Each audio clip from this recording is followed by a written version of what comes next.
آدم علیہ السلام سے لے کر قیامت تک پیدا ہونے والے آخری انسان کے انگوٹھے کے نشان نہیں جڑتے آپس میں۔ بڑی سے بڑی کمپنی بھی ہوگی، کسی چیز کے ماڈل 2 نکال دے گی، 4 نکال دے گی، کتنے نکالے گا؟ اس سے زیادہ نہیں نکالے گا۔ لیکن دیکھیے، دو آدمیوں کی شکلیں آپس میں نہیں ملیں، ناک بھی اسی جگہ پہ، کان بھی اسی جگہ پہ، آنکھیں بھی اسی جگہ پہ، زبان ہونٹ بھی اسی جگہ پہ۔ یہ درختوں کے جو پتے ہوتے ہیں، 2 پتوں کو کمپیوٹر میں رکھو لا کے، تو 2 پتوں کے ریشے آپس میں نہیں ملتے۔ ہزاروں لاکھوں تتلیاں ہیں، ان کے پر دیکھو لا کے، بظاہر ایک جیسے لگ رہے ہیں لیکن دونوں کے پر ایک جیسے نہیں۔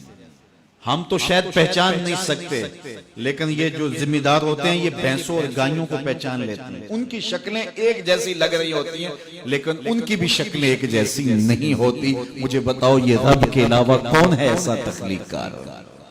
تو اگر غور کریں، تفکر کریں، تدبر کریں تو اس کی ذات کا کبھی بھی انکار نہیں ہو سکتا۔ اللہ پر ایمان لانا کہ وہ متصرف حقیقی ہے، اس نے پوری کائنات کو تخلیق کیا ہے، اس کے اذن کے بغیر کچھ نہیں ہو سکتا، اس کے امر کے بغیر کچھ نہیں ہو سکتا۔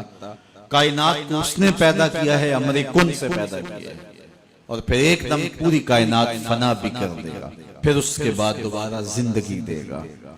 اللہ اکبر، پھر لوگوں کا حساب ہوگا۔ اس نے جنت کو پیدا کیا، اس نے دوزخ کو پیدا کیا۔ جنت اس کی رضا کا مظہر ہے، دوزخ اس کے قہر و غضب کا مظہر ہے۔ مطلب کیا؟ جس پہ راضی ہوگا اس کو جنت میں بھیجے گا، جس پہ ناراض ہوگا اس کو جہنم میں ڈال دے گا۔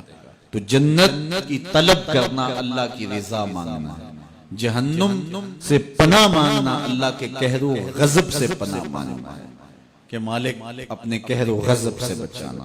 دونوں اللہ کی پیدا کردہ ہیں اور تیار ہو چکی، اعدت، بالکل تیار ہو چکی۔ جنت بھی تیار ہے، جہنم بھی تیار ہے۔ نیکوں کاروں کو جنت عطا کرے گا اور بدکاروں کو جہنم عطا کرے گا۔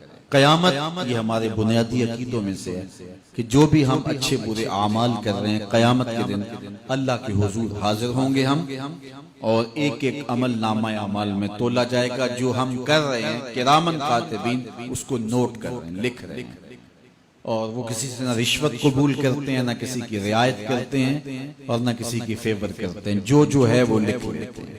اور جب فساق و فجار نامہ اعمال پڑھیں گے تو اس میں ہر چیز لکھی ہوگی، تو بے ساختہ پکار اٹھیں گے، ما لہذا الکتاب لا یغادر صغیرۃ ولا کبیرۃ الا احصاها۔ ہائے اس کتاب کو کیا ہو گیا، اس نے چھوٹی بڑی ہر بات لکھ دی، لکھا ہوا سامنے آ جائے گا۔ زمین بھی گواہی دے گی، اپنے اعضائے بدنیاں گواہی بھی دیں گے، فرشتے بھی گواہی دیں گے، اور نامہ اعمال میں بھی لکھا ہوگا۔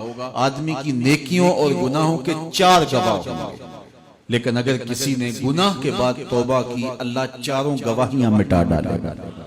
نامہ اعمال سے بھی حذف کر دیا جائے گا، فرشتوں کی یادداشت بھی ختم ہو جائے گا۔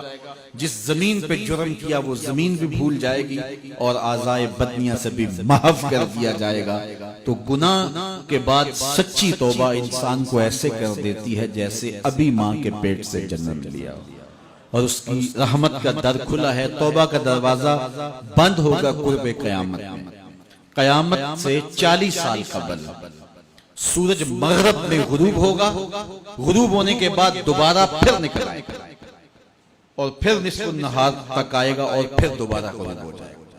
یہ اعلان ہوگا اس بات کا کہ اب توبہ کا دروازہ بند ہو گیا، اب کوئی توبہ کرے بھی تو اس کی توبہ قبول نہیں ہوگی۔ تو یہ قیامت کا عقیدہ، اس پر ہمارا ایمان ہونا چاہیے۔ اسی طرح برزخ کا عقیدہ، اس دنیا کے اندر سے ہم مرنے کے بعد قیامت سے پہلے کی زندگی، موت اور قیامت کے درمیان کی زندگی برزخ کی زندگی ہے۔ اس میں 3 سوال عقیدے کے بارے میں، من ربو کا، ما دینو کا، ما کنت تقول فی ھذا الرجل۔ یہ 3 سوال ہیں۔ جو ان میں پاس ہو گیا وہ سب خرو ہو گیا، جو ناکام ہوا وہ سخت خسارے کا سودا کر بیٹھا۔ پھر قبر کے اندر کھڑکی کھول دی جائے گی، یا جنت کی یا جہنم کی۔ جس کے قبر میں جنت کی کھڑکی کھولی جائے گی تو وہ موج میں ہوگا، اور قیامت اس کے لیے دیر نہیں ہوگی۔ لیکن جس کی قبر جہنم کے گڑھوں میں سے گڑھا بن گیا، اس کو سخت اذیت کا شکار ہونا پڑے گا۔